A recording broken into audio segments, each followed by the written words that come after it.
projects with characters are great, but making characters is hard. So I made Marty, so you don't have to. He's a fully rigged C4D character you can use in your own projects, commercial or otherwise. You can customize him, recolor him, change his clothes, and stick motion capture on it. He works with Mixamo and the C4D retargeting system, so all the mocap that comes in your asset browser. Let's get in and have a look. Need rigs?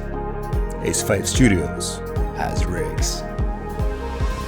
Okay, so first of all, you will get a zip file with 3 files: Octane, Redshift, and standard materials, and a texture folder with all the stuff you need, and links to my website. Shift controls here, starting with the eyebrows, moving them around like this. You can also move around the other one. If you want to reset any of these to their default positions, just hit Reset Transform with it selected. Boom. You can also find face rig stuff here and middle click in it, and also hit Reset Transform and everything will go to the defaults. Now, so below we have eyes. We have this big bar which controls both the eyes. We can control each eye individually if we want. We also have eyelids here, the left and right also lets them change different shapes. Same thing for the bottom one. Also have left side to side. The nose, you can also sniff stuff with it. Sometimes it does get a bit extreme, but I decided you have the artistic decisions there. Then we have cheeks, which can both push it up under the eye for smiling stuff, and you can also have it fill the cheek for like chewing.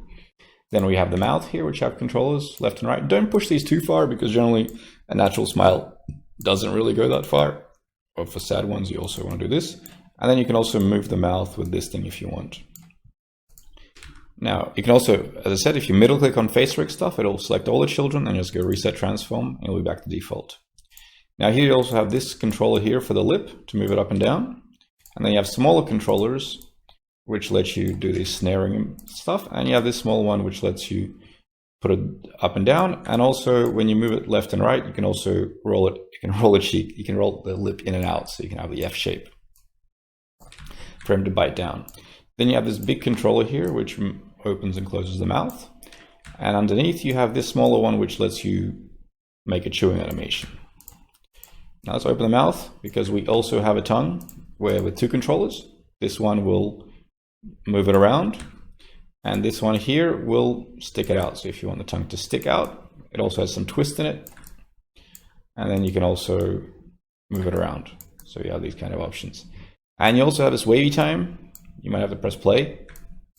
And you might have to stick it out a bit more. And maybe orient it correctly and maybe reduce the waviness a bit. There you go. And you can change the speed. So it's slow or fast. I don't know why you need it, but you have it. And let's turn this off. Let's reset these guys back to where they were. And this is also useful for just, shifting where the mouth is. You can move these guys up to, you have this. There's options. Yep. Marty also comes with a couple of different hairs. So if you select this and go down to Marty Rig Mesh, you'll see there a couple of hairs. So we can hide this one, and we have this basic one, and we have this old person type hair there as well if you need it. And with this hair bold as well, you can hide the top strands. They're separate. So you can just have this baldy grandpa kind of look. And you also have 2 different sets of glasses. So these ones and these ones. Oops.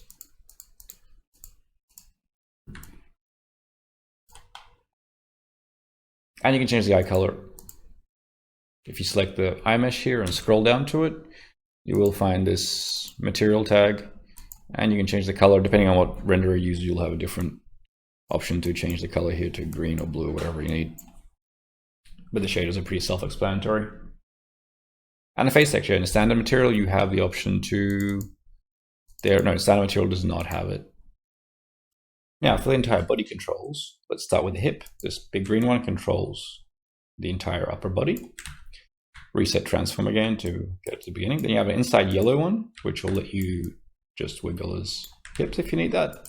These guys are self-explanatory, will let you rotate. Now when you rotate, keep in mind that you have this option here to have per object transform. If you turn that off, it will rotate them together. But if you turn it on, it'll rotate each one locally. You have the same thing with the fingers. we have if you select the fingers and you select all the children, see right now if you rotate, it bends like this. But if we rotate and we turn this off, it'll just rotate the whole finger, which isn't really nice. And also shortcut for reset transform, we use it all the time. So then we have our arms, which can move around. This thing controls the elbow. Do not forget about the shoulder control. That's really important for getting realistic poses. Sometimes this thing gets locked. So make sure, because if you have it set like this, it'll look a bit bricky, but if you rotate it down, you'll have a more natural pose. And there you go. Next we have our FK will be locked by default. You'll have a tier which is locked and possibly invisible. Just not to confuse you. But if you need to switch to FK, you can switch this guy to FK. And you can turn on the FK layer. And this way you can rotate just with these guys. So it's complete FK animation. I have a video on how to properly play with that. Let's turn this guy, let's lock these guys back down. We don't need them right now. So the legs here have sliders. You can, in the control section, you can do heel rotate, you can do ball rotate, you can do toe rotate, and you have toe wiggle on the front. And you can right click on any of these to reset them. And also have IKFK sliders, same as with the legs. Also, when you bend the leg, you will have this little triangle which controls the direction of the knee. It naturally, so sometimes when you move it back, for example, as people do it, and you'll see this twisting thing, that's just because your knee controller should be further down, and then it'll work fine. Or you can rotate this guy, and then you'll go, just depending on where you place it, you might want to control which way it looks, because right now the knee just rotates with the foot, which I think is the most natural option. And yeah, and here we have a neck controller. So we can, for example, tilt the neck forward and tilt the head up and get this kind of shape, if that's what you're after. It's a bit excessive, but you can also, these controls, you can also move them if you want, depending on what kind of thing you're trying to achieve. But I think here, just the point is, I think maybe this should also be hunched over. Maybe this thing is a bit too much hunched over. There you go. That's how we all look when we sit too much. So, and also again, if you want to reset them, if you have a bunch of controls in different places, you can just middle click on controls and go reset transform, and they'll be back to their defaults. Now, if you want to attach something to the head or the hands, for example, this football helmet, if you want to move it to the right position, you put it on top of his head. I just got this from the outside browser. You might want to scale him up a bit. There you go, we've got a football helmet. Right now, obviously, it won't move together with him. But if you put this football helmet into this head stuff, null, then there you go. Now it'll move with the head and with the whole body. It's that easy. Same thing with the hands. Actually, it's an IK. If you want him to hold the helmet in his hand, so let's move it here. Just place it into the hand stuff null. And then, okay, wrong hand stuff. No, I moved the whole head, oops. Make sure not to move the whole null, there you go. Just the football helmet. Then, there you go. I just moved the whole head stuff into the hand stuff. Yeah, and then it'll move with a null. You can add anything you want. Swords, baseball bats, canes, whatever it is. Now, when you're animating, I recommend you lock your mesh layer and place anything you don't want to be clickable into this mesh layer, because then it'll lock all the stuff and then you can't click on any of the, the click control is not any of the other stuff. So it makes it easier to animate. And we have selection sets. These here, they're very useful. For example, these are all the things you want to keyframe for IK, so you don't accidentally keyframe any extra stuff, because sometimes you keyframe stuff you don't want to. Just an easy way once you move. You can also have the selection of just the hips and the hands. So if you're moving him and you want to move the hands at the same time, same thing we have for hips and legs. So if you want the hands to stick, you can just move the legs and hips. And we have hips plus IK, which is just hips and hands if you want to keyframe them, if you don't want to touch the other stuff. And we have all the right fingers, for example. So if you want to select them all and then click rotate, if you click on these green bands, you'll move the whole arm. But if you have rotate per object transformation here, then you can bend the fingers. That thumb is not meant to be in the selection set. I'll fix that. And this is just an SDS selection, but you can't do that if your mesh is locked. But if you unlock your mesh, you can go mesh SDS, select them all, and then you can turn them all off.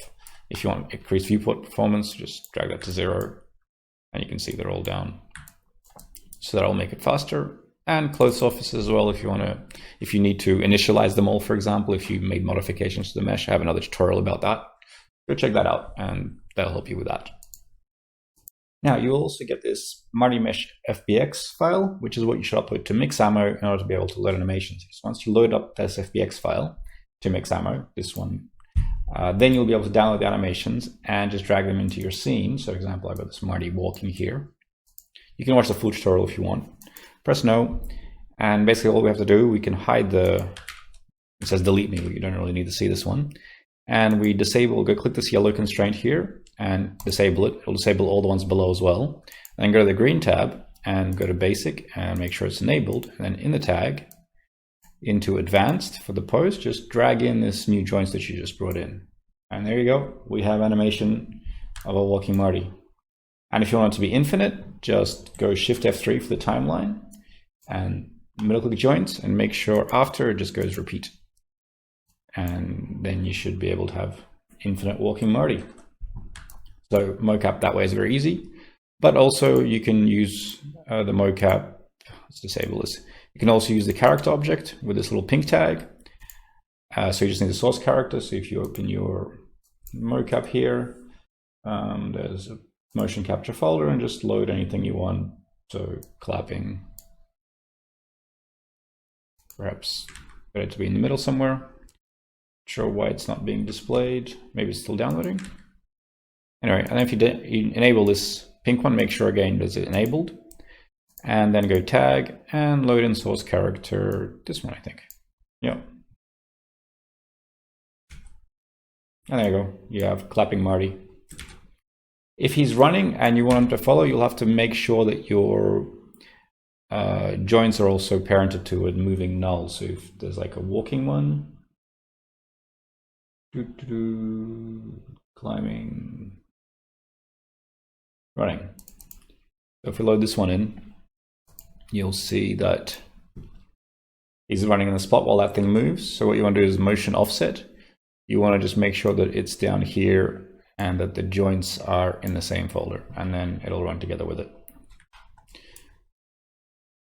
And there you have it, motion capture.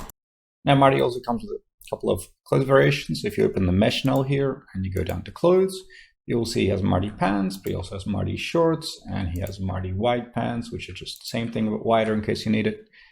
And the shirts as well. First we have a jacket which you can turn on, and you also have this biggest shirt and this kind of shirt, which is semi-polo shirt. So you have some variations depending on what you need.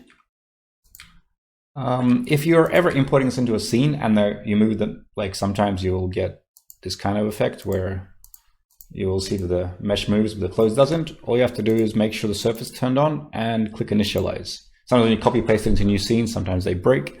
That's part of the reasons why in selection sets I have this cloth surfaces. So you select them all the surfaces and just hit initialize and make sure you have the correct mesh in here. It should be the body mesh of Marty. I have a tutorial about making clothes, you can watch that. Yeah, and then you should be good to go. Now, the Marty material in Octane, if you go to his mesh, the actual body mesh, and you find this material called Marty Skin Nodes, you can open it here and you can change the lip color. Make sure this is HSV, so you can go make him green or whatever color you want.